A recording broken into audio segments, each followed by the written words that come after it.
ហើយក៏សង្ខេបដែរបងប្អូនទ័ពអាកាសអាមេរិកចាប់ផ្ដើមទម្លាក់គ្រាប់បែកខួងដីបំផ្លាញប្រព័ន្ធកំជ្រួចអ៊ីរ៉ង់នៅច្រក Hormuz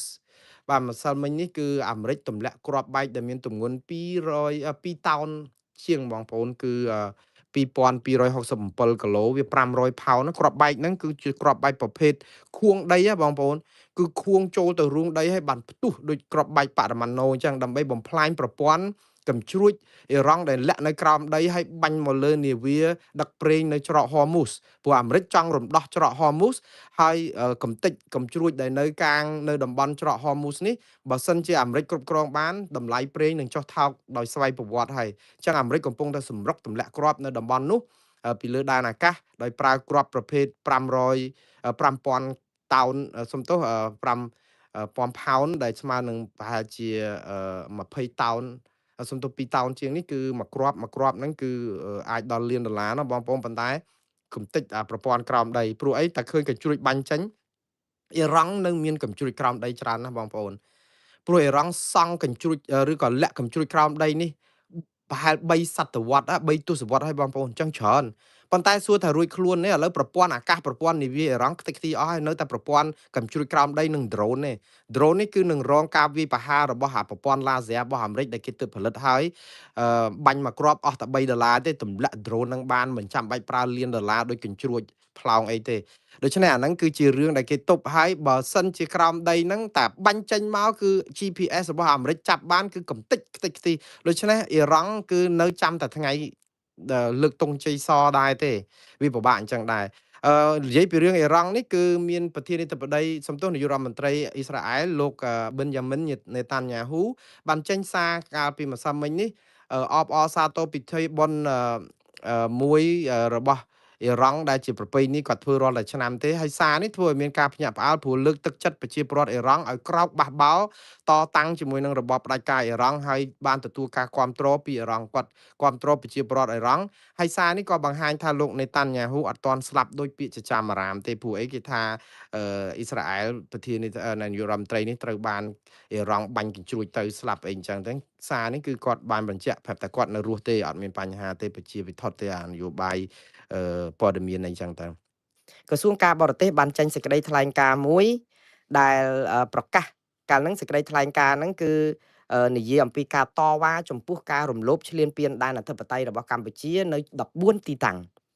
បាទ14ទីតាំងហ្នឹងមាននៅ4ខេត្តបងប្អូនខ្ញុំអានឡើងវិញដើម្បីឲ្យបងប្អូនជ្រាបខេត្តទី1គឺខេត្តបន្ទាយមានជ័យមានភូមិព្រៃច័ន្ទភូមិជោគជ័យភូមិបឹងតគួនទីតាំង3នេះសំទោសនៅខេត្តនេះមាន3ទីតាំងខេត្តពោធិ៍សាត់មានភ្លុកដំរីច្រកអន្តរជាតិថ្មដាឬច្រកជ័យជំនះខេត្តព្រះវិហារមានតំបន់អានសេះតំបន់តាថាវតំបន់ភ្នំទ្រាប់ខេត្តឧត្តរមានជ័យមានតំបន់អូស្មាច់ប្រាសាទខ្នាប្រាសាទតាកបីប្រាសាទតាមាន់ធំតំបន់ជប់អង្គុញនិងតំបន់ចូលគ្រោះនេះគឺជាតំបន់ទាំង14ទីតាំងដែលរដ្ឋាភិបាលកម្ពុជាអះអាងថាថៃបានទន្ទ្រានឈ្លានពានក៏ប៉ុន្តែ14ហ្នឹងក្រោយមកគឺលោកអ៊ុំសំអានបានរកឃើញថាមិនមែនតែ14ហ្នឹងទេមាន28អញ្ចឹងលោកបានស្រាវជ្រាវទៅពីទាហានជួរមុខផងពីទ័ពថៃដែលគេប្រហោះលើកទង់ជ័យលើកស្អីផងហ្នឹងក៏បាន28ក្រោយមកលោកអ៊ុំសំអានរកឃើញ35អស់ពី35មកគឺរកឃើញដល់ទៅជាង40ឥឡូវដល់ទៅ45ហើយក៏ប៉ុន្តែកម្ពុជានៅតែ14ហ្នឹងអត់ដែលបានកែតួលេខហ្នឹងសោះឬមួយក៏ខាងកម្ពុជាខ្លាចដែលដាក់ទៅថាដីថៃដីខ្មែរថៃយកច្រើនពេកទៅវារកម្មចិត្តវាធ្វើឲ្យកម្ពុជាប្រជាពលរដ្ឋហ្នឹងកាន់តែមួម៉ៅនឹងរដ្ឋាភិបាលខ្លាំងទៀតព្រោះអីអា14កន្លែងហ្នឹងវារកម្មចិត្តអស់ហើយរួចចុះទៅថែមប្រមាណកន្លែងទៀតតើឲ្យប្រជាពលរដ្ឋហ្នឹងទ្រាំនឹងការដែលយើងមិនអាចការពារដែនអធិបតេយ្យយ៉ាងម៉េចបានអញ្ចឹងនៅស្ងៀមជាជាងស្ដីតាពីចែកខ្ចីជាជាងតនេមាត់អាទាត់ចោលអ្វីដែលលោកអ៊ុំសំអានរកឃើញក៏មិនទាត់ចោលអាពិតក៏មិនពិតអាមែនក៏មិនមែនអាទេក៏មិនទេហើយនៅតែឃើញថាថៃនៅតែធ្វើដូចថាត្រុករុករៀនអីចឹងទៅស្រាប់តែថ្ងៃនេះចេញសេចក្តីថ្លែងការណ៍មួយរបស់ក្រសួងការបរទេស3ខែក្រោយពីចេញសេចក្តីថ្លែងការណ៍លើកដំបូងដែលថាថៃវាយដណ្ដើមឈ្លានពានយកដីខ្មែរបាន14កន្លែងហើយដែលគេថាឡើងដល់40កន្លែងជាងហើយកម្ពុជានៅតែ14កន្លែងហ្នឹងថ្ងៃនេះសេចក្តីប្រកាសព័ត៌មានរបស់ក្រសួងការបរទេសកម្ពុជាចុះថ្ងៃទី17ខែមីនាសំទោសម្សិលមិញសេចក្តីប្រកាសរបស់ក្រសួងការបរទេសកម្ពុជាម្សិលមិញដែលទៅខ្ញុំឃើញថ្ងៃហ្នឹងគឺនិយាយអញ្ចេះកម្ពុជាតវ៉ាជំទាស់ជាផ្លូវការមួយទៀតតវ៉ានោះជំទាស់នោះប្រហែលជា1000លើកអីដឹង700ជាងដងហ្នឹងមិនដឹងប្រមាណដងទៀតទេ ប្រឆាំងនឹងសកម្មភាពឈ្លានពាននិងការកាន់កាប់ទឹកដីដោយខុសច្បាប់ជាបន្តបន្ទាប់ដែលជាការរំលោភលើអធិបតេយ្យនិងបូរណភាពទឹកដីរបស់កម្ពុជាដែលធ្វើឡើងដោយកងកម្លាំងប្រដាប់អាវុធថៃបន្ទាប់ពីបាត់ឈប់បាញ់នៅថ្ងៃទី27ខែធ្នូនៅតាមទីតាំងមួយចំនួនដូចខាងក្រោមឥឡូវខ្ញុំរាប់ទីតាំងមួយចំនួនដូចខាងក្រោមថាមានទីតាំងណាខ្លះដែលលើសពីអ្វីដែល14ទីតាំងមុនទីតាំងខាងក្រោមនេះគឺជាទីតាំងថ្មីអត់មាននៅក្នុងការដែលសរសេរនៅក្នុងសេចក្តីថ្លែងការណ៍របស់ក្រសួងការបរទេសកម្ពុជាថ្ងៃទី3ខែមករាទេទីតាំងទាំងនេះរួមមានទី1នៅតំបន់ភាគអាគ្នេយ៍នៃប្រាសាទតាមាន់ធំយើងដឹងហើយថាតំបន់តាមាន់ធំគឺថាគេយកបាត់ហើយឥឡូវតំបន់ភាគអាគ្នេយ៍នៃប្រាសាទតាមាន់ធំហ្នឹងនៅខេត្តរតនមានជ័យហ្នឹងកងកម្លាំងប្រដាប់អាវុធថៃបានប្រើប្រាស់គ្រឿងចាក់ធុនធ្ងន់ជីកកាយដីនិងសាងសង់លេនដ្ឋានបេតុងថ្មីមួយបន្ថែមទៀតអាហ្នឹងមកទីតាំងនៅតំបន់មុំ3បាទមុំ3អត់មាននៅក្នុងនេះទេនៅក្នុងអាកន្លែងនៅខេត្តឧត្តរមានជ័យហ្នឹងអឺមានប្រាសាទតាមាន់ធំប៉ុន្តែអត់មានភាគអាគ្នេយ៍នៃប្រាសាទតាមាន់ធំដូច្នេះភាគអាគ្នេយ៍នៃប្រាសាទតាមាន់ធំហ្នឹងគឺជាទីតាំងថ្មីហើយតំបន់មុំ3ក៏អត់មានសរសេរនៅក្នុងសេចក្តីប្រកាសកាលពីថ្ងៃទី3ខែមករាដែរអញ្ចឹងបានន័យថាតំបន់មុំ3ខេត្តព្រះវិហារម្ដុំភ្នំ469នេះក៏ថ្មីដែរម្ដុំភ្នំ469កងកម្លាំងប្រដាប់អាវុធថៃធ្វើសកម្មភាពឈូសឆាយដីសាងសង់ផ្លូវនិងរចនាសម្ព័ន្ធអចិន្ត្រៃយ៍មួយចំនួនរួមទាំងរូបសំណាកព្រះពុទ្ធផងដែរអញ្ចឹងមានទីតាំងថ្មីទៀតដែរទីតាំងថ្មីទៀតគឺនៅភូមិថ្មដូននៅក្នុងនេះអត់មានចែងទេនៅក្នុងសេចក្តីប្រកាសគាត់លើកមុនហ្នឹងនៅស្រុកប្រទាយ7ខេត្តប្រទាយមានខេត្តឧត្តរមានជ័យហ្នឹងគឺកងកម្លាំងប្រដាប់អាវុធថៃបានធ្វើសកម្មភាពឈូសឆាយដីសាងសង់ផ្លូវព្រមទាំងរចនាសម្ព័ន្ធអចិន្ត្រៃយ៍មួយចំនួននៅភាគខាងលិចនៃតំបន់ដំណាក់ស្ដាច់ឃើញទេតំបន់ខាងលិចតំបន់ដំណាក់ស្ដាច់ហ្នឹងក៏អត់មានចែងនៅក្នុងថ្ងៃទី3ខែមករាហ្នឹងដែរអញ្ចឹងថ្មីទៀតហ្នឹងបន្តទៅទៀតនៅតំបន់អានសេះខេត្តព្រះវិហារអានសេះគឺនៅកន្លែងខេត្តព្រះវិហារនេះគាត់មានតំបន់អានសេះប៉ុន្តែតើកន្លែងណាទៀតនៅក្បែរតំបន់អានសេះហ្នឹងគាត់និយាយថាខេត្តព្រះវិហារកងកម្លាំងប្រដាប់អាវុធថៃធ្វើសកម្មភាពឈូសឆាយដីសាងសង់ផ្លូវរចនាសម្ព័ន្ធអចិន្ត្រៃយ៍មួយចំនួនព្រមទាំងលើកទង់ជាតិថៃសកម្មភាពស្រដៀងគ្នានេះត្រូវបានគេសង្កេតឃើញកើតមាននៅទីតាំងជាច្រើនទៀតរួមទាំងនៅម្ដុំច្រកទ្វារព្រំដែនអន្តរជាតិអានសេះច្រកទ្វារព្រំដែនអន្តរជាតិអានសេះហ្នឹងគឺនៅនេះគឺគាត់តំបន់អានសេះគាត់ដាក់ជារួមហ្មងប៉ុន្តែឥឡូវនេះគឺចូលដល់ច្រកអន្តរជាតិអានសេះនេះគឺជាអង្គហេតុថ្មីមួយទៀតអូផ្កាស្នេហ៍នៅក្នុងលើកមុនហ្នឹងអូផ្កាស្នេហ៍ហ្នឹងក៏អត់មានដែរនៅក្នុងខេត្តព្រះវិហារហ្នឹងហើយអូផ្កាស្នេហ៍ភ្នំ677ភ្នំ500ដែលកងកម្លាំងប្រដាប់អាវុធថៃរួមជាមួយប្រសង់ថៃបានសាងសង់រូបសំណាកព្រះពុទ្ធមួយអង្គឃើញហើយរឿងទាំងអស់នេះគឺលោកអ៊ុំសំអានរកឃើញមកអញ្ចឹងបានជាក្រសួងការបរទេសអត់ដែលបដិសេធអត់ដែលនិយាយអីសោះតឥឡូវដល់ពេលរកម្មចិត្តពេកបានទៅតែឆ្លើយហិចដីហ្នឹងដីខ្មែរតាគេទន្ទ្រានឈ្លានពានតាំងពីមកតាំងពីយូរមកហើយអត់ដែលបានតាំងទទួលស្គាល់ថាអាហ្នឹងគេឈ្លានពានហ្នឹងថាតែ14ទីតាំងផងឥឡូវនេះកើនឡើងដល់10ប្រមាណទីតាំងទៀតតើដីខ្មែរប្រមាណកន្លែងទៅដែលបាត់បង់ទៅថៃហើយឥឡូវនេះគឺដល់ពេលអស់ពីតំបន់ហ្នឹងនៅតំបន់តាថាវនេះគឺមែនតើនៅក្នុងខេត្តព្រះវិហារកាលពីថ្ងៃទី3ខែមករាគាត់មានដែរនៅខេត្តព្រះវិហារមានតំបន់អានសេះតំបន់តាថាវតំបន់ភ្នំទ្រាប់ក៏ប៉ុន្តែតាថាវនៅពេលនេះគឺខេត្តព្រះវិហារកងកម្លាំងប្រដាប់អាវុធថៃបានធ្វើសកម្មភាពឈូសឆាយដីនិងសង់ផ្លូវនិងសំណង់បេតុងអចិន្ត្រៃយ៍មួយចំនួនក្នុងដែនអធិបតេយ្យកម្ពុជារួមមានទាំងម្ដុំប្រាសាទដូនតុនអត់មាននៅក្នុងនេះទេណាប្រាសាទដូនតុននេះថ្មីចាស់ទៀតនេះប្រាសាទដូនតុនដែលមានភ្នំ505ភ្នំ333និងតំបន់ច្រកតាថាវអញ្ចឹងច្រកតាថាវនេះគឺមែនតើគាត់កាលពីមុនប្រើពាក្យថាតែតំបន់តាថាវទៅទេណាវាអត់ដឹងថាប្រមាណតំបន់ឥឡូវច្រកតាថាវហ្នឹងគឺចូលនៅក្នុងទីតាំងថ្មីនេះទៀតអស់ពីហ្នឹងទៅគឺនៅតំបន់តាសឹមខ្ញុំសុំទោសអានតាសឹមព្រោះគេសរសេរបុកជើងឥឡូវនេះក្រសួងការបរទេសសរសេរតាសឹមទេបងប្អូនកុំសួរខ្ញុំថាចុះបើអត់ច្បាស់ហ្នឹងមិនក៏បានខំប្រឹងម៉េះអត់មានច្បាស់ទេព្រោះអីខ្ញុំមិនមែនទៅនៅតាសឹមហ្នឹងទេគឺដោយសារតែគេឆ្លើយមកមិនយើងផ្ទៀងផ្ទាត់ទៅឥឡូវក្រសួងការបរទេសគេថាតាសឹមគេទៅប្រហែលមិនមែនតាសឹមទេព្រោះអត់មានបុកជើងទេគាត់សរសេរតំបន់តាសឹមតំបន់តាសឹមនេះក៏អត់មាននៅក្នុងក្តីប្រកាសពីលើកមុននឹងដែរប៉ុន្តែមាននៅក្នុងការរកឃើញរបស់លោកអ៊ុំសំអានតាសឹមចាក់ច្រែងរបស់ខេត្តព្រះវិហារចាក់ច្រែងនៅខេត្តព្រះវិហារកាលថ្ងៃទី3មករាអត់មានទេឃើញទេឥឡូវមានតាសឹមមានចាក់ច្រែងកងកម្លាំងប្រដាប់អាវុធថៃធ្វើសកម្មភាពឈូសឆាយដីសាងសង់ផ្លូវរចនាសម្ព័ន្ធអចិន្ត្រៃយ៍មួយចំនួនឥឡូវអស់ពីហ្នឹងមានតំបន់ណាទៀតកងកម្លាំងថៃដោយមានជំនួយពីប្រសង់ថៃបានសាងសង់រូបសំណាកព្រះពុទ្ធមួយចំនួននៅទីតាំងផ្សេងក្នុងទឹកដីកម្ពុជាក្នុងតំបន់តាថាវភ្នំទ្រាប់តំបន់អូស្មាច់ប្រាសាទខ្នាខេត្តឧត្តរមានជ័យបងប្អូន12ទីតាំងឃើញទេសរុបដោយបងប្អូនដែលខ្ញុំនិយាយទីតាំងថ្មីអញ្ចឹងលើកមុន14 ដែលគាត់ប្រកាសជាផ្លូវការឥឡូវផ្លូវការទៀតថែម12ទៀតអញ្ចឹងបានន័យប្រហែល26អានេះគ្រាន់តែគាត់3ខែក្រោយដែលគេរកឃើញ45គាត់ទៅចុះនៅប្រហែលទៀតដែលយើងអត់ដឹងហើយរដ្ឋាភិបាលអត់ព្រមប្រាប់យើងថាសួរថាប្រកាសនឹងបានមកយើងវិញមិនមែនទេគឺដីយើងត្រូវដឹងថាតើកន្លែងណាគេយកដើម្បីឲ្យប្រជាពលរដ្ឋខ្មែរមានឥទ្ធិពលឬក៏មានជាសំអាងនៅក្នុងការតវ៉ាប្តឹងផ្ដាល់គេដែរមិនអញ្ចឹងតំបន់ទីតាំងថ្មីទាំង12កន្លែងហ្នឹងយើងដឹងហើយខ្ញុំសរុបសេចក្តីមកវិញគឺនៅខេត្តព្រះវិហារគឺមានតំបន់មុំ3ភ្នំ669អូផ្កាស្នេហ៍ភ្នំ677ភ្នំ500ប្រាសាទម្ដុំប្រាសាទដូនតុនភ្នំ505ភ្នំ333តាសឹមនិងចាក់ច្រែងអានេះគឺជាទីតាំងថ្មី10កន្លែងថ្មីទៀតដែលខ្ញុំនិយាយថានៅក្នុងខេត្តព្រះវិហារដែលអត់មានចូលលើកមុនសរុបមកវិញខេត្តឧត្តរមានជ័យមាន2គឺតំបន់ភាគអាគ្នេយ៍ប្រាសាទតាមាន់ធំនិងភូមិថ្មដូនខាងលិចតំបន់ដំណាក់ស្ដេចហើយចាំមើលរដ្ឋាភិបាលកម្ពុជាថ្លែងសារតវ៉ានេះគាត់ថាម៉េចក៏ដាក់ថាកម្ពុជាសូមអំពាវនាវឲ្យប្រទេសថៃបញ្ឈប់ជាបន្ទាន់នៅសកម្មភាពដែលបានធ្វើឡើងនៅក្នុងតំបន់ដូចបានរៀបរាប់ខាងលើ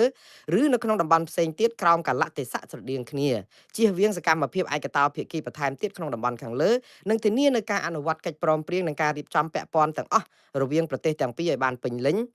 និងស្មោះត្រង់ក្នុងគោលបំណងបន្ធូរបន្ថយស្ថានភាពលើកកម្ពស់ការជឿជាក់និងទំនុកចិត្តគ្នាទៅវិញទៅមកព្រមទាំងរក្សាសន្តិភាពស្ថិរភាពនិងភាពជាអ្នកជិតខាងល្អតាមបណ្ដោយព្រំដែនកម្ពុជាថៃអំពាវនាវគេមកឈ្លានពានយើងគេរំលោភដែនអធិបតេយ្យយើងគេសង់លបងគេស្ដាក់បលាលួសគេដាក់កុងតឺន័រគេដាក់ស្អីសពបែបយ៉ាងយើងអំពាវនាវសុំឲ្យគេឈប់ធ្វើតទៅទៀតគេលួចយើងគេប្លន់យើងគេសម្លាប់បងប្អូនយើងអង្វរចោលតើមានរបបដឹកនាំរបៀបដឹកនាំប្រទេសនៅក្នុងសម័យណាដែលយើងធ្វើដូច្នេះនោះខ្ញុំមិនទាមទារឲ្យទៅវាយគេទៅបាញ់ផ្លោងទៅធ្វើសង្គ្រាមអីទេយើងធ្វើមិនឈ្នះគេទេ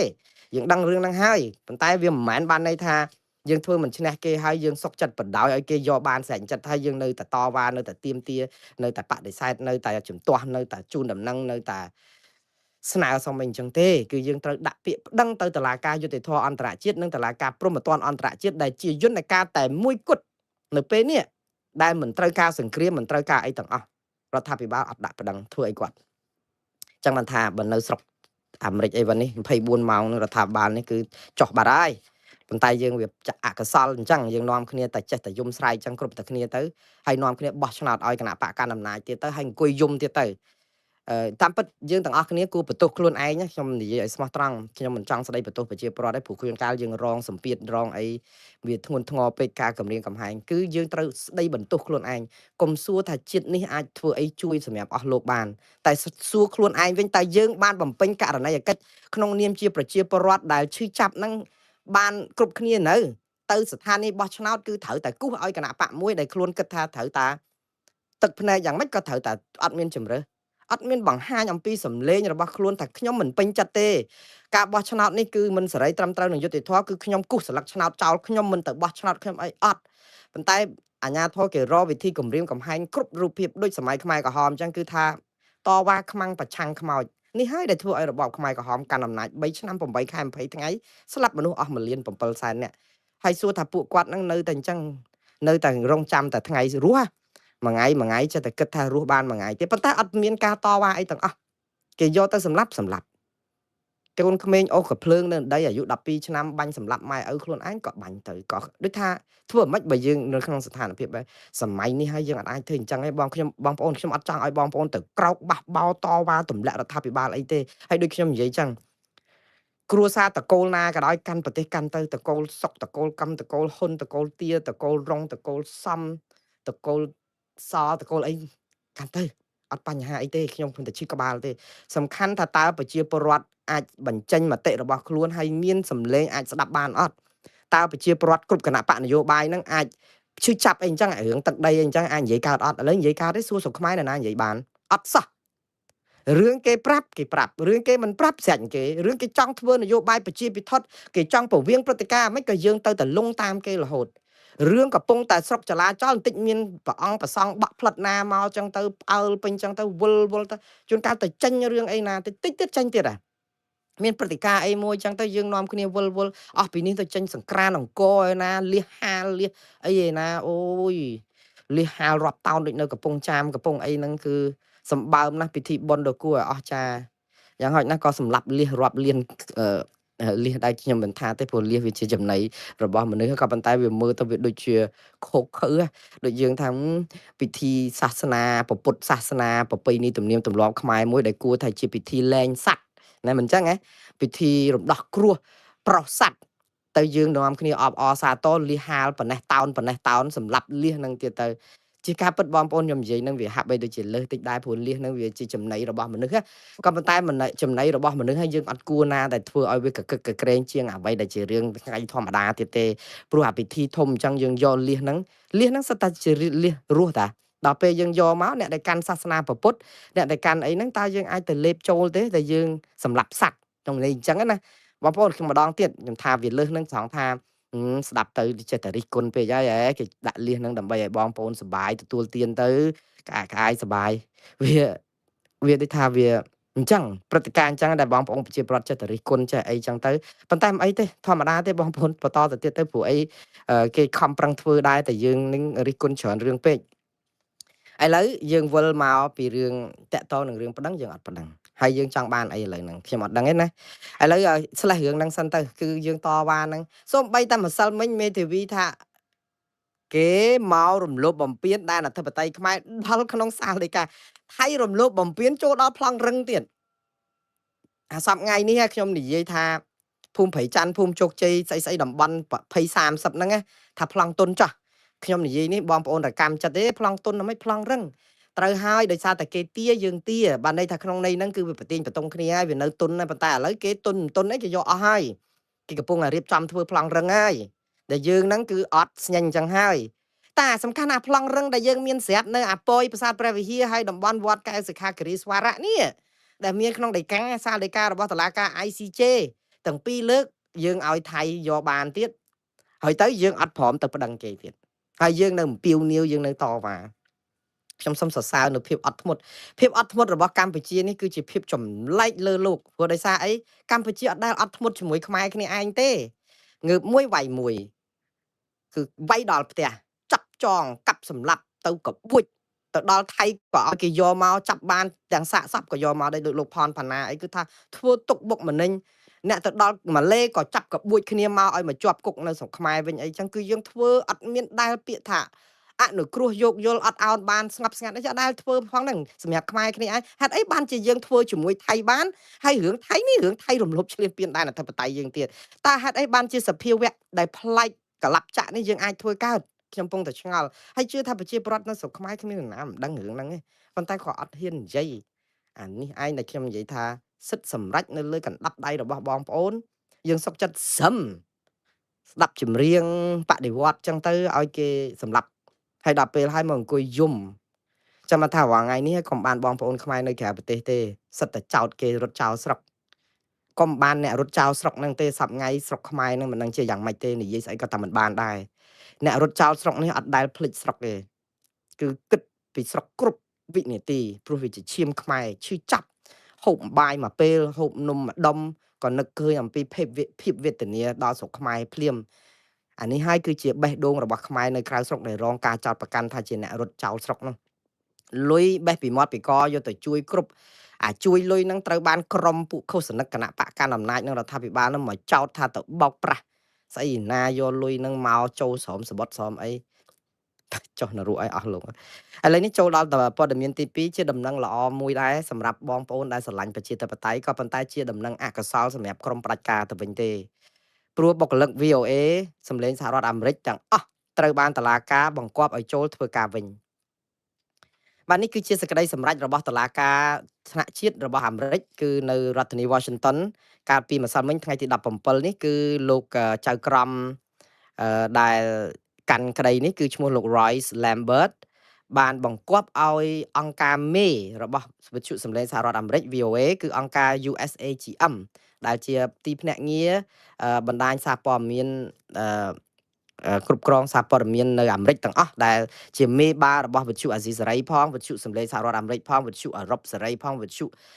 ផ្សេងទៀតដែលមានកញ្ចប់ថវិកាប្រមាណ$1000 លានតែលោកត្រាំពេលដែលលើកអ្នកស្រី Carrie Lake ឲ្យមកកាន់ USAGM ហ្នឹងគឺថាប្រជុំបុគ្គលិកចោលខ្ទេចវិទ្យុអាស៊ីសេរីមកដល់ម៉ោងនេះអត់ទាន់មានការងារធ្វើទេគឺឈប់មួយឆ្នាំអីហ្នឹង បុគ្គលិកសម្លេងសហរដ្ឋអាមេរិកហ្នឹងឈប់តាំងពីថ្ងៃទី15ខែ16ខែមីនាឆ្នាំទៅឥឡូវនេះគឺមួយឆ្នាំ12ខែជាងហើយនេះប៉ុន្តែលោកចៅក្រមរូបនេះបានសម្រេចថាអ្វីដែលជាការសម្រេចរបស់អ្នកស្រី Carrie Lake ដែលជាអ្នកដែលចាត់តាំងពីលោកត្រាំមកឲ្យកាន់ USAGM នេះគឺជាការធ្វើមិនត្រឹមត្រូវប្រឆាចពីរដ្ឋធម្មនុញ្ញពីអីអញ្ចឹងសពបែបយ៉ាងហើយបណ្ដឹងនេះគឺក្តាក់ប្តឹងអ្នកស្រី Carrie Lake ពីមនុស្សពីរនាក់ទី1គឺលោក Michael Abramowitz លោក Michael Abramowitz នេះគឺជាប្រធានVOA នឹងតែម្ដងបាទគឺប្រធានស្ថាប័នវិទ្យុសម្លេងសហរដ្ឋអាមេរិក VOA ហើយមានអ្នកឆ្លើយឆ្លងព័ត៌មានឬក៏ប្រធានការិយាល័យប្រចាំនៅសេតវិមានរបស់ VOA ហ្នឹងគឺអ្នកស្រី Patsy Vida Kutswara ក៏ទាំងពីរអ្នកហ្នឹងប្តឹងអ្នកស្រី Carrie Lake ហ្នឹងពីរឿងបញ្ឈប់បុគ្គលិកឬក៏កាត់លុយកាត់អីសពបែបយ៉ាងឥឡូវនេះតុលាការសម្រេចឲ្យពួកគាត់ទាំងពីរឈ្នះក្តីហើយបង្គាប់ឲ្យ USAGM នេះគឺឲ្យអ្នកស្រី Carrie Lake និយាយទៅគឺឲ្យប្រគល់អ្វីសពបែបយ៉ាងឲ្យបុគ្គលិកអាស៊ីសេរីសំទោសបុគ្គលិកសម្លេងសហរដ្ឋអាមេរិក VOA នេះឡើងវិញទាំងអស់ឲ្យបើកផ្សាយឡើងវិញទាំងអស់ឲ្យចូលធ្វើការវិញត្រឹមថ្ងៃទី23ខែមីនាឥឡូវថ្ងៃនេះថ្ងៃទី18នៅតែ5ថ្ងៃទៀតទេបងប្អូនគឺជាថ្ងៃកំហិតដែលឲ្យអ្នកទាំងអស់នោះចូលធ្វើការវិញតាម1042នាក់បាទ1042នាក់ឲ្យបញ្ឈប់គ្នាវិទ្យុសម្លេងសហរដ្ឋអាមេរិកអត់មានអីផ្សាយទេដូច្នេះនេះគឺជាការជោគជ័យមួយធំណាស់សម្រាប់ការតស៊ូក្តីរបស់វិទ្យុសម្លេងសហរដ្ឋអាមេរិកហើយនេះក៏បង្ហាញថាសហរដ្ឋអាមេរិកមិនមែនរងឥទ្ធិពលក្រោមមេដឹកនាំស្រេចតថាទេលោកត្រាំគាត់កាន់អំណាចស្រេចតថារដ្ឋធម្មនុញ្ញគេមានគឺគាត់ធ្វើអីផ្ដេសផ្ដាស់ស្រេចចិត្តដូច្នេះច្បាប់គេមិនអាចឲ្យគាត់ជិះសេះលែងដៃបានទេគឺអញ្ចឹងស្រឡាញ់អាប្រទេសប្រជាធិបតេយ្យនឹងស្រឡាញ់កន្លែងហ្នឹងអ្នកណាដែលគេមិនឲ្យយើងអាជ័យធ្លាក់ទឹកហើយអើស្អីមកបំផ្លាញស្ថាប័នគេដែលមាន200ឆ្នាំមកហ្នឹងអ្នកមេដឹកនាំណាក៏ដោយមិនមែនតែលោកត្រាំលោកស្អីក៏ដោយឲ្យតែមកបំផ្លាញប្រព័ន្ធគឺគេការពារក្រាញននាលអញ្ចឹងមានចាំបាច់មានតឡាការឯករាជ្យទៅអីបើសិនយើងធ្វើអីស្រាញ់ចិត្តអញ្ចឹងតែកម្ពុជាយើងបាយ3ពំនូតនៅម្ដុំក្តាប់ជាប់គ្នារដ្ឋាភិបាលក៏មិនដឹងរដ្ឋាភិបាលតុលាការក៏មិនដឹងតុលាការសភាក៏មិនដឹងសភាមកដល់ម៉ោងនេះគឺបាយបិណ្ឌជាបាយបាតប៉ុន្តែនៅអាមេរិកនេះណាទោះជាយើងឃើញរូបភាពស្រអាប់ប៉ុណ្ណាប្រព័ន្ធដឹកនាំរដ្ឋរបស់គេប្រជាធិបតេយ្យគេនៅរឹងមាំណាស់ហើយចៅក្រមនេះអត់មានហើយចៅក្រមនេះគឺជាកូតារបស់គណៈបក្សសាធារណរដ្ឋរបស់លោកត្រាំទៀតកូតារបស់សាធារណរដ្ឋលោកត្រាំដែលជាកូតាយកមកឲ្យដើម្បីការពារគណៈបកកណ្ដាលអំណាចចង់គាត់សម្រេចលើក្តីយុត្តិធម៌អត់មានសម្រេចលើឥទ្ធិពលអ្នកនយោបាយទេឃើញទេហើយលោក Roy Lampert នេះប្រឆាំងនឹងដីកាប្រជុំបុគ្គលិកអាស៊ីសេរីប្រជុំ VOA នឹងមកយោមកហើយប៉ុន្តែសំខាន់បំផុតថាតើរដ្ឋបាលលោកត្រាំនឹងធ្វើតាមសេចក្តីសម្រេចរបស់តុលាការនេះឬយ៉ាងណាយើងតាមដានតទៅទៀតណាខ្ញុំជឿថាលោកត្រាំគ្មានជំរឿសអីទេព្រោះតុលាការអាមេរិកនេះខ្លាំងណាស់មិនមែនដូចតុលាការនៅស្រុកប្រទេសកុម្មុយនីសណាទេគឺតែថាមិនអញ្ចឹងហើយបើថាមិនអនុវត្តតាមចាំតែរងផលប៉ះពាល់យើងអាចផ្កើនដីកានឹងបានទៀតប៉ុន្តែប្រជាពលរដ្ឋអាមេរិកជាទូទៅអត់ពេញចិត្តទេសូម្បីតែអ្នកនៅក្នុងគណៈបកកណ្ដាលអំណាចរបស់លោកត្រាំហ្នឹងក៏មិនពេញចិត្តនឹងការបំផ្លាញស្ថាប័នឯករាជ្យគេដែរគេចង់បានលោកត្រាំមកដឹកនាំប្រទេសប៉ុន្តែគេមិនចង់ឲ្យប្រព័ន្ធដឹកនាំរដ្ឋមួយរលាយទេទូកទៅកំពុងនៅយើងសាកគិតមើល10-20ឆ្នាំទៅមុខទៀតបើលោកត្រាំធ្វើអីបានស្រេចចិត្តតើរចនាសម្ព័ន្ធប្រទេសនេះនឹងត្រូវរលាយរលត់ប៉ុណ្ណាទៅដូច្នេះគេមិនឲ្យរឿងនេះរលាយរលត់អញ្ចឹងទេហើយលោកត្រាំអាចរកម្មចិត្តទៅអាចនឹងតវ៉ាអាចនឹងខ្ទាស់អាចនឹងប្តឹងឧទ្ធរណ៍ប្តឹងអីទៀតយើងចាំមើលតទៅទៀតបងប្អូនសួរថាចឹងបើវិទ្យុអាស៊ីសេរីវិទ្យុ VOA គេទាឲ្យមកវិញតើបានបើកឡើងវិញទេខ្ញុំអត់ទាន់ដឹងទេព្រោះអីវាគ្រាន់តែជាដីកាតុលាការថ្ងៃ25ថ្ងៃ23នេះយើងចាំមើលតទៅទៀតតើគេព្រមអនុវត្តឬអត់បើអត់ទេតុលាការអាចនឹងចេញដីកាបន្ទាន់បង្ខំមួយដើម្បីបង្គាប់ឲ្យអនុវត្តហើយថាពួកគាត់វិលចូលមកធ្វើការយ៉ាងណាយើងតាមដានតទៅដូចខ្ញុំជម្រាបចឹងឈប់មួយឆ្នាំហើយតើត្រូវបើកលុយឲ្យឡើងវិញឬក៏ជាពាក់សងអីយ៉ាងម៉េច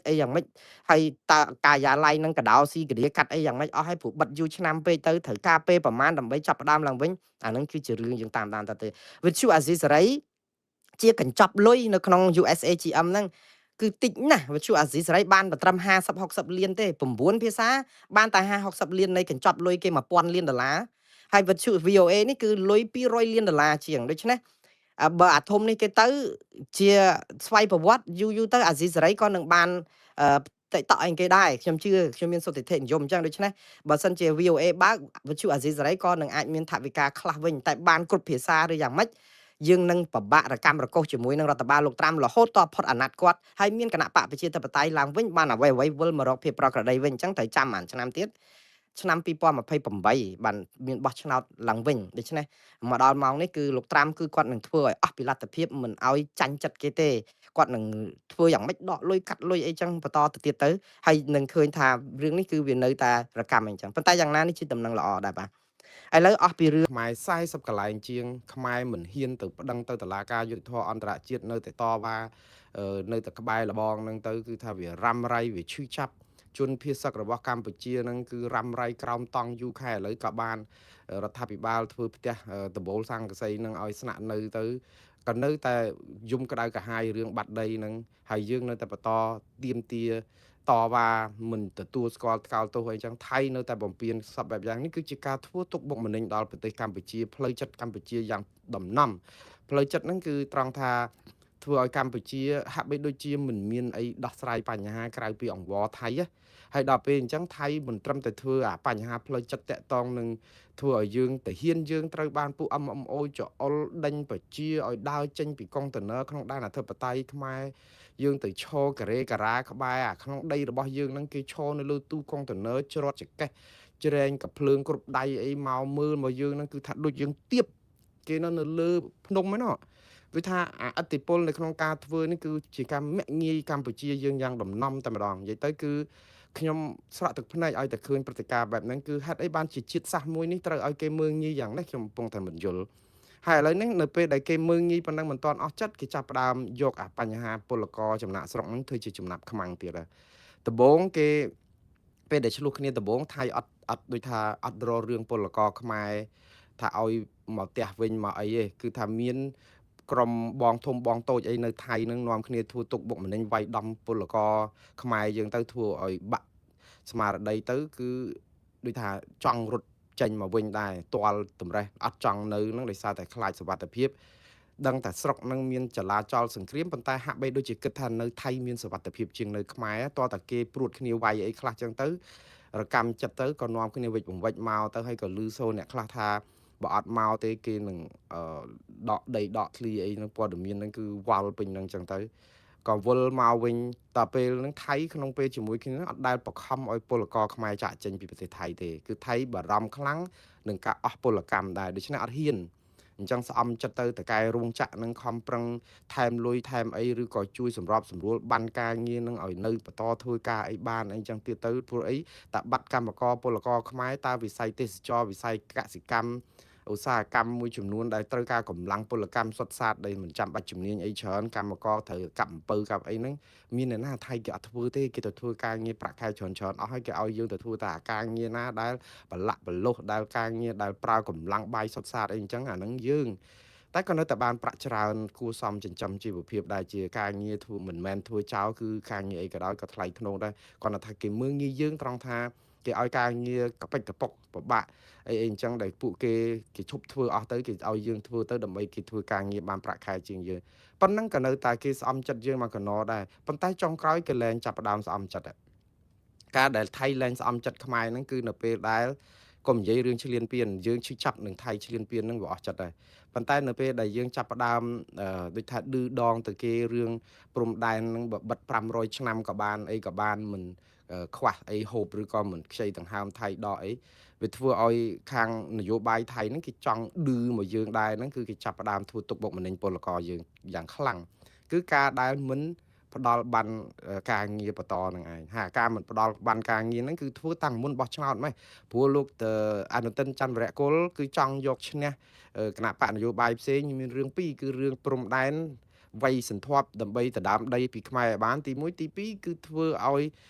បំបាក់ស្មារតីថាពលករពលការនី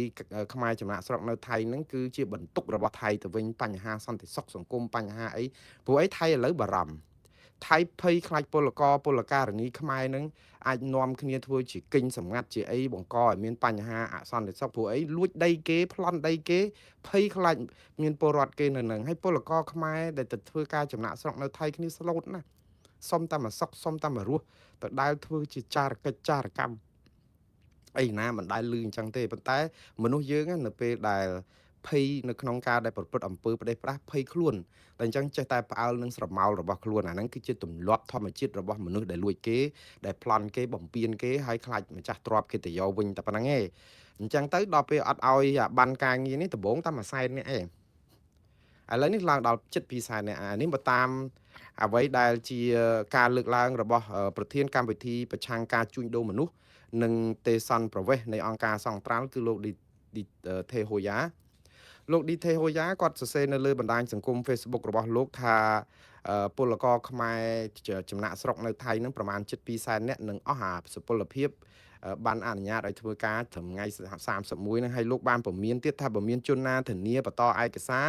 ថាបានបន្តរស់នៅឬក៏ធ្វើការនៅថៃទៀតគឺជាជនឆបោកមន្ត្រីផ្នែកការងារនៃអង្គការសង្គមស៊ីវិលសង្ត្រាល់រូបនេះបានបញ្ជាក់តាមសារសម្លេងដែលខ្ញុំបានសួរលោកដែរសួរនាំអំពីថាតើ2សែនអ្នកហ្នឹងរដ្ឋាភិបាលកម្ពុជាសម្របសម្រួលយ៉ាងម៉េចហើយថៃនឹងបន្ធូរបន្ថយយ៉ាងម៉េចទៅ2សែនអ្នកបងប្អូនច្រើនណាស់ណាមានកូនមានចៅមានស្អីអស់ទិញម៉ូតូទិញទូទឹកកកដង្ហាលគ្រឿងសម្ភារៈផ្ទះបាយអីដើម្បីស្នាក់នៅរាប់ឆ្នាំហើយហ្នឹងទៅធ្វើការនៅថៃដូចជាផ្ទះកំណើតទៅហើយហ្នឹងផ្ទះទី2និយាយទៅដោយទាំងគ្រួសារដោយទាំងកូនតូចបានចូលរៀនចូលអីអស់ហើយឥឡូវស្រាប់តែចេញមកថា2សែនអ្នកហ្នឹងអត់ឲ្យបានការងារមានន័យថាម៉េចមានន័យថាគាត់ត្រូវតែវិលមកប្រទេសកម្ពុជាវិញត្រឹមថ្ងៃទី31ហ្នឹងមុននឹងដាច់អាសុពលភាពហ្នឹងហើយមកតាមណាសំណួរសួរមកតាមណាបើយើងមើលច្រកព្រំដែនយើងបិទអស់យើងអត់បើកទេហើយថៃក៏អត់ទាន់មាននិយាយពីយន្តការចរចាជាមួយកម្ពុជាឬសម្របសម្រួលដើម្បីបើកច្រកទ្វារព្រំដែនឲ្យកម្មករទាំងជិត2សែនអ្នកនឹងវិលមកដែរព្រោះកាលពីមុនពេលឆ្លោះគ្នាបាញ់គ្រួងទៅក៏មានការជជែកគ្នាទៅបើកទ្វារឲ្យមកក៏ប៉ុន្តែឥឡូវនេះស្រុកអត់មានសង្គ្រាមទៀតទេនិយាយទៅគឺអត់បាញ់គ្នាអីទៀតទេពលករដែលនៅថៃហ្នឹងមកបានតែ9សែនអ្នកទេនៅប្រហែល6លានទៀតឯណោះនៅថៃណោះឥឡូវអត់ច្បាប់ធ្វើការហ្នឹងថា20ម៉ឺនហ្នឹងគឺ2សែនអ្នកហ្នឹងប្រហែលជា2សែនអ្នកប៉ុន្តែ2សែនច្រើនណាស់បងប្អូនបើគាត់មកវិញផ្លូវគោកអត់បើកតែគាត់ទៅតាមផ្លូវណាអញ្ចឹងមន្ត្រីការងារលោកឌីថេហូយ៉ាគាត់មានការបារម្ភណាស់ព្រោះអីបើឲ្យមកតាមផ្លូវគោកអត់បានមានតែមកតាមផ្លូវអាកាសមានតែជិះយន្តហោះហើយជិះយន្តហោះតើគាត់ដែលធ្លាប់ជិះយន្តហោះពីណាទៅប្រជាពលរដ្ឋខ្មែរច្រើនណាស់ដែលឆ្លងដែនទៅថៃអត់ដែលជិះយន្តហោះម្ដងទេដើរតែឆ្លងអូឆ្លងសឹងចូលទៅប្រទេសថៃបានហើយព្រោះនៅជិតគ្នាតំបន់បាត់ដំបងប្រទេសមានជ័យអីនៅជាប់ច្រករបៀងច្រកអីហើយតើឥឡូវមកជិះយន្តហោះតើអ្នកណាសម្រួលសម្បត្តិយន្តហោះឲ្យគាត់តើអ្នកណាដែលជាឈ្មួញកដាលហ្នឹងតើកឹបកេងប្រវាញ់តម្លៃសម្បត្តិយន្តហោះចុះបើឡើងជិះយន្តហោះដែលជិះសោះអ្នកណាទៅតាមអមដំណើរគាត់តើត្រូវបង់លុយគេប្រមាណទៀតហើយចុះអាទូទៅកកស្អីដែលគ្រឿងដែលទិញយកមកប្រើប្រាស់នៅផ្ទះបាយសម្រាប់ធ្វើការនៅថៃហ្នឹងទូលមិនលើកមិនយកមកដាក់លើយន្តហោះហ្នឹងគ្រឿងសម្ភារៈទ្រព្យសម្បត្តិគាត់ដែលទិញហ្នឹងយកទៅដាក់នៅណាយកទៅផ្ញើនៅណាឬក៏ទូលបើថាតាមព្រំដែនចេះទៅទូលពង្វិចមួយមកចេះឆ្លងទៅវាមិនសូវអីដឹកអាទិះរុញទេអីតើយន្តហោះតើវារញ៉េរញ៉ៃរតិរតៈសំពីងសំពងយ៉ាងម៉េចរឿងនេះគឺជារឿងមួយរកម្មចិត្តមែនតើប៉ុន្តែមកដល់ម៉ោងនេះអត់ទាន់មានលឺរដ្ឋាភិបាលកម្ពុជាថានឹងមានវិធានការយ៉ាងណាដើម្បីទទួលពលករទាំង2សែនអ្នកហ្នឹងទេហើយការដែលមិនទទួលហ្នឹងគឺកុំបន្ទោសរដ្ឋាភិបាលកម្ពុជាដោះស្រាយអា9សែនអ្នកមកក្នុងនេះអត់ទាន់ទៅបានការងារធ្វើគ្រប់ផងហ្នឹងព្រោះអង្គការសង្ត្រាល់រកឃើញថាពលករចំណាក់ស្រុកដែលវិលមកវិញក្នុងសម័យផ្ទុះអាវុធនេះអត់មានការងារច្រើនណាស់ហើយមានរហូតដល់ទៅជាង 50% 53% ដែលពួកគាត់សម្ភាសមិនមែនតែ9សែនអ្នកហ្នឹងតែគាត់សម្ភាសទាំងអស់គាត់សម្ភាសរបៀបជាសំណាក់ដែលចោះហ្នឹងគឺអ្នកដែលផ្ដល់បទសម្ភាសឲ្យអង្គការសង្ត្រាល់50% ជាងមានគម្រោងចង់វិលទៅប្រទេសថៃវិញដើម្បីទៅរកការងារធ្វើព្រោះនៅនេះវាអត់មានមុខរបរអីដែលអាចចិញ្ចឹមជីវិតបានណាក៏ប៉ុន្តែយើងនិយាយអញ្ចឹងខ្ញុំបើកវងកញ្ចក់បន្តិចរដ្ឋាភិបាលកម្ពុជាក៏គេតវ៉ានឹងរបាយការណ៍របស់អង្គការសង្ត្រាល់ដែរព្រោះអីលោកតំណាងឲ្យក្រសួងការងារនិងបណ្ដុះបណ្ដាលវិជ្ជាជីវៈគឺអ្នកនាំពាក្យលោកសុនមេសាហ្នឹងបានប្រាប់សារព័ត៌មានក្នុងស្រុកថារបាយការណ៍របស់អង្គការសង្ត្រាល់ហ្នឹងគឺរៀបចំធ្វើនឹងដូចថាមិនសុក្រិតមិនត្រឹមត្រូវព្រោះវិធីសាស្ត្រអីហ្នឹងមិនស្របតាមវិជ្ជាជីវៈស្រាវជ្រាវដែលមានភាពលំអៀង មិនអាចយកទៅវាយតម្លៃសន្និដ្ឋានជារួមសម្រាប់អតីតពលករកម្ពុជាមកពីថៃអស់នោះឡើយលោកលើកឡើងថារ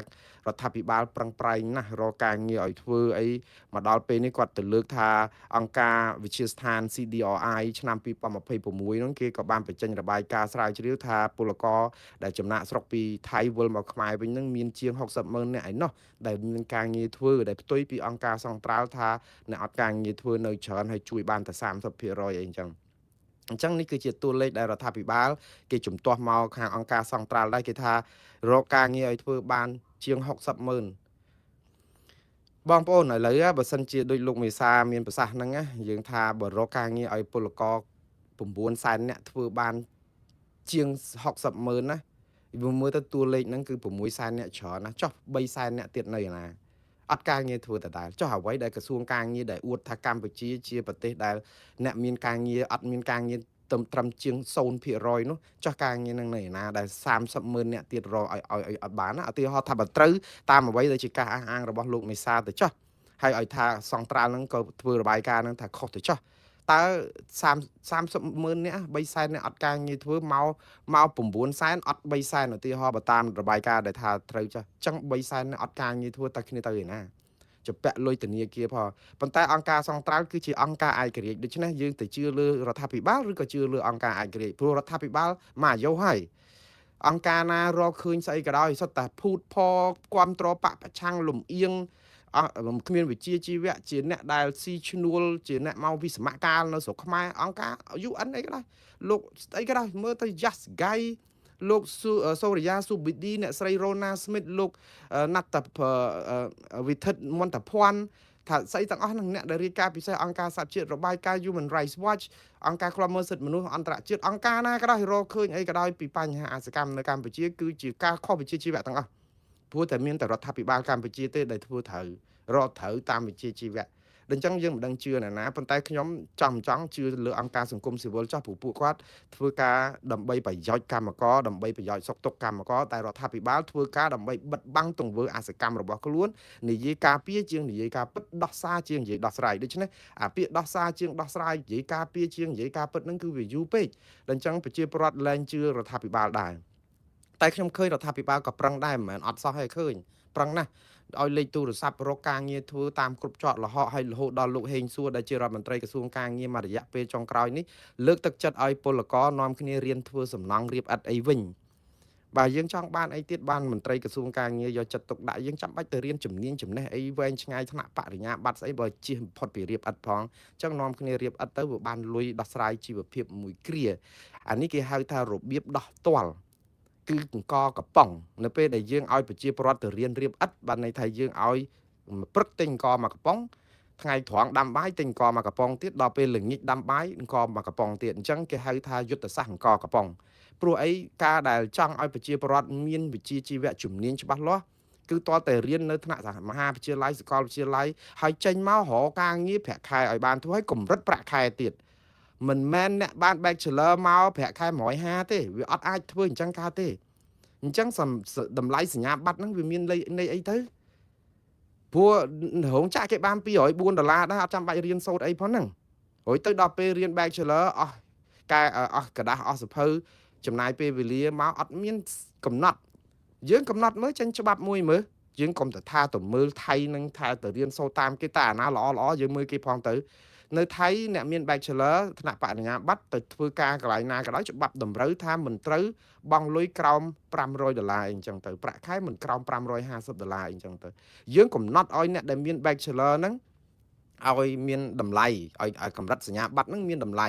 កុំមករចាញ់ទៅជួនកាលបានសរសើរពេញផ្ទះទៅរៀបឥដ្ឋដដែលចឹងខំរៀនទៅអីវាពិបាកអញ្ចឹងបានថាអ្វីដែលខំគឺយើងបង្កើតឲ្យមានឱកាសការងារឲ្យកាន់តែសម្បើមខ្ញុំជឿថាក្រសួងការងារខំប្រឹងហើយបងប្អូនមិនមែនអត់ទេយើងថាគេមិនប្រឹងអីសោះហ្នឹងគឺយើងហាក់បីដូចជាលើសពេកហើយរិះគន់ផ្កាប់មុខពេកហើយគាត់ធ្វើមិនមែនអត់ធ្វើទេក៏ប៉ុន្តែការប្រឹងដែលខុសគោលដៅដែរពេលខ្លះយើងប្រឹងពេកតែអត់បានផលដូចយើងបាច់អង្កាមប្រច្រាស់ខ្យល់អញ្ចឹងបងប្អូនតើវាដែលទៅមុខទេយើងប្រឹងមកតៅ2តៅ4 10តៅ5 20តៅមានម៉ាស៊ីនបាញ់ក៏ដោយប៉ុន្តែខ្យល់វាបក់មកពីខាងនោះយើងបាចទៅវាម្ចាស់មកក្រោយវិញទាំងអស់សួរថាប្រឹងទេប្រឹងមកភូមិ អូយខំប្រឹងឲ្យទូលរែកអីមកអ្នកខ្លះចេះតែផ្លុំចេះអីទៀតទៅដើម្បីឲ្យបាញ់ឆ្ងាយតិចប៉ុន្តែចុងក្រោយខ្យល់បក់មកវិញទាំងអស់តែបើសិនយើងបាចឲ្យពីបដ ாய் ខ្យល់ចេះទៅចាំបាច់មានម៉ាស៊ីនអីគឺវាទៅហុយទៅតាមហ្នឹងរឿងគឺវាអញ្ចឹងឫសគល់នៃបញ្ហាមិនមែនការប្រឹងប្រែងខុសរឿងអញ្ចឹងទេទៅរកឲ្យប្រជាប្រដ្ឋខំប្រឹងរៀបអត់អញ្ចឹងអត់ទេគឺទី1លើកស្ទួយការទុកចិត្តនៅក្នុងវិស័យដឹកនាំប្រទេសយើងឲ្យមាននីតិរដ្ឋឲ្យមានសិទ្ធិមនុស្សមានប្រជាធិបតេយ្យកុំងើបមួយវាយមួយឲ្យប្រជាពលរដ្ឋនឹងអាចមានសិទ្ធិបញ្ចេញមតិដើម្បីឲ្យយុវជននឹងមានចំណេះជំនាញរបស់ខ្លួនចូលធ្វើនយោបាយការពារប្រទេសជួយកិច្ចការគណៈបកនយោបាយណាដែលខ្លួនពេញចិត្តជាងទាល់តម្រេះបើអត់ចូលគណៈបកកាន់អំណាចគឺធ្វើអីអត់បានតែបើចូលគណៈបកកាន់អំណាចគឺអត់ដឹងទៅធ្វើអីដែរព្រោះទីប្រឹក្សាគេជន់កកគ្នារកតែកន្លែងអង្គុយលេងបានហើយរាប់រយរាប់ពាន់អ្នកមិនដឹងទៅធ្វើអីរៀនមកសញ្ញាបត្រមកកណោទៅអង្គុយអានកសែតទៅអង្គុយជួនកាលនិយាយតែដើមគ្នាវាយវាអត់ដឹងថាត្រូវធ្វើអីឲ្យប្រកាសព្រោះវាច្រើនពេកហើយដល់អញ្ចឹងវាជន់ចូលអញ្ចឹងទៅវាទៅជាមានអតិផរណានៃសញ្ញាបត្រហើយសញ្ញាបត្រនឹងទៀតសោតនឹងមានសាលាខ្លះនឹងគឺលក់ដូរសញ្ញាបត្រមនុស្សអត់មករៀនចេះតែមានខ្លះដល់បណ្ឌិតអីដែលបានរៀនម្ដងផងចេះតែទៅឲ្យគេជួលគេធ្វើនេះធ្វើនោះចឹងអាសញ្ញាបត្រយើងហ្នឹងក៏អត់តម្លៃទៀតអញ្ចឹងយើងត្រូវស្ដារច្រើនណាតែខ្ញុំជឿថាចំណុចសំខាន់បំផុតគឺសិទ្ធិមនុស្សប្រជាធិបតេយ្យកាត់បន្ថយអំពើពុករលួយនិងឲ្យមាននីតិរដ្ឋដើម្បីអីស្ដារប្រព័ន្ធតុលាការនឹងឲ្យឯករាជ្យអត់មានយកធ្វើជាឧបករណ៍នយោបាយដោយសពថ្ងៃទេដើម្បីឲ្យអ្នកវិនិយោគនឹងគេទុកចិត្តនៅពេលដែលទុកចិត្តគេមករកគេឃើញសិទ្ធិមនុស្សយើងល្អគេមករកស៊ីហើយព្រោះគេអត់ចង់មករកស៊ីជាមួយរោងចក្រសហគ្រាសការងារយើងទៅអីកម្លាំងពលកម្មកេងប្រវាញ់ពុករលួយបោកកេងកកឹបកម្លាំងពលកម្មកម្មករកសិករសហជីពធ្វើបាបធ្វើទុកបុកម្នេញដូចនៅ Naga World អី4ឆ្នាំអត់រកដំណោះស្រាយពិភពលោកគេមើលមកគេឃើញថាអូនឹងរបៀបដឹកនាំរដ្ឋគេអញ្ចឹងប្រជាពលរដ្ឋទៅស្រែកយំប្រមាណឆ្នាំក៏តែមិនដោះស្រាយគេថាដោះស្រាយហើយអ្នកទាំងអស់នោះមិនព្រមយកសំណងវាមិនដែលបើគេបានសំណងអីត្រឹមត្រូវសមរម្យឬក៏តាមពិតវាមិនមែនសំណងទេគឺសិទ្ធិមនុស្សនិងសិទ្ធិសហជីពចាប់មេគេដាក់គុកដឹងប្រមាណដងអញ្ចឹងអីវាអត់ដែលទៅបានការងារណាល្អទេមកអាជើងមិនជាប់ដីក្បាលមិនជាប់មេឃចិនក្បាលស៊ីក្បាលចិនកតុយស៊ីកតុយបោកប្រជាពលរដ្ឋពេញភូមិបានហើយក្រុមហ៊ុនសហគ្រាសមកឲ្យឡើងពេញសុទ្ធតែបោកដូចជារឿងឆបោកអនឡាញឃើញចាញ់បោកទាំងប្រជាពលរដ្ឋនៅក្នុងស្រុកទៀតដល់អញ្ចឹងទៅវាធ្វើឲ្យវល់ទៅរកការងារណាបើអ្នកវិនិយោគគេអត់ទុកចិត្តយើងតើទៅបានការងារណាក្រសួងការងារប្រឹងដាច់ខ្យល់ស្លាប់ទៀតក៏បានដែរត្រឹម$204កម្មករកាត់ដេរហ្នឹងតែប៉ុណ្្នឹងឯងបើឲ្យ500 1000អីហ្នឹងគឺវាមិនទៅគេឲ្យតែអត់ទៅហើយរត់ទៅថៃហើយព្រោះអីគ្នាធ្លាប់ធ្វើការនៅថៃបានប្រាក់កម្រៃសមរម្យហើយដល់អញ្ចឹងទៅតើមកធ្វើការនៅខ្មែរមិនបានប្រាក់មិនដល់ពាក់កណ្ដាលនៃអ្វីដែលគេរកនៅថៃហើយចំណូលចំណាយជាពាក់គេអញ្ចឹងដូច្នេះអានឹងដែលយើងត្រូវមើលពីដើមខ្សែកុំមើលចុងខ្សែរៀបអត់ទៅហើយលោកហេងសួរនិយាយក៏មិនខុសដែរបើយើងចង់បានលុយភ្លាមយើងឡាយទៅរៀន4ឆ្នាំទៀតតើបានលុយឯណាទៅរៀន4ឆ្នាំហ្នឹងហើយតើហ្មងចេញមកហ្នឹងមិនដាច់តពោះស្លាប់អត់ទេអញ្ចឹងបើទៅរៀបអត់ទៅបានមួយថ្ងៃ$5ចេះតែរស់មកគេអាហ្នឹងឲ្យតែអង្គកំប៉ុងរៀបអត់ក៏រៀបអត់ទៅបដារៀនបដាឲ្យលើកទឹកចិត្តឲ្យអ្នកមានសញ្ញាបត្រហ្នឹងមានឱកាសនឹងបានប្រើប្រាស់ចំណេះជំនាញការប្រើប្រាស់ចំណេះជំនាញមិនមែនតាមប្រព័ន្ធដឹកនាំរដ្ឋបែបនេះទេខ្មែរយើងសប្ងៃអ្នកចេះច្រើនណាបណ្ឌិតកវីបញ្ញវន្តអីច្រើនណាប៉ុន្តែល្ងងធ្វើល្ងងហ្មងគឺថាសង្ងំសុកព្រោះនិយាយអត់បានគេចាប់ដាក់គុក